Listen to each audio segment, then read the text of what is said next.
जब जमीन अपनी हद छोड़ दे और आसमान अपनी पहचान, जब स्पेस और डायरेक्शन दोनों अपना मतलब खो दें, जब ईस्ट और वेस्ट सिर्फ नाम रह जाएं, जुल्करनैन न सिर्फ पूरब तक पहुंचे, न सिर्फ पश्चिम तक, बल्कि वहां तक जहां डायरेक्शन भी खुद को भूल जाती है।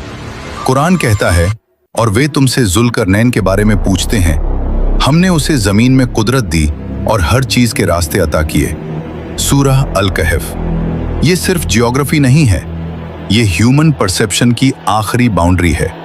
वो बिंदु जहां इंसान का कंपस काम करना बंद कर देता है, वहीं से जुल्करनैन गुजरते हैं।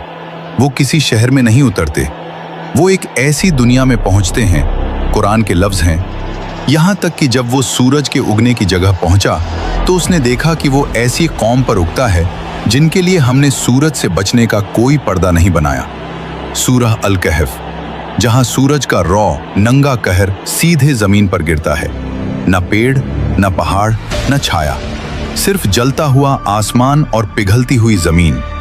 ऐसा माहौल जहां यूवी रेडिएशन, हीट एक्सपोजर और एटमॉस्फेरिक शील्ड मौजूद नहीं। यहां जिंदगी जी नहीं जाती, यहां जिंदगी बस सरवाइव करती है। और जब इंसान के पास शेल्टर नहीं होता तो उसका दिमाग सिर्फ एक मोड में चला जाता है, सर्वाइवल मोड। दूर आसमान में जुल्करनैन कुछ ऐसा देखते हैं जो इंसानी आंख के लिए बना ही नहीं।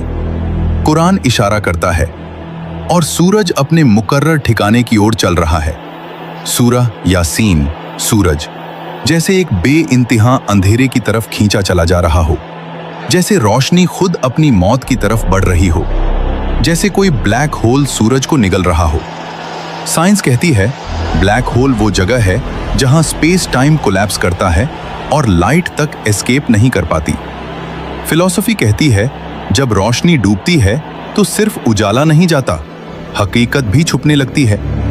इसी मकाम पर जुल्करनैन एक अजीब कौम को देखते हैं, लोग जो बस जिंदा हैं, न मकान, न कपड़े, न पनाह, सिर्फ सांस और इंतजार। साइकोलॉजी कहती है, जब इंसान को फ्यूचर पर कंट्रोल नहीं होता तो वो होप नहीं करता, वो सिर्फ वेट करता है।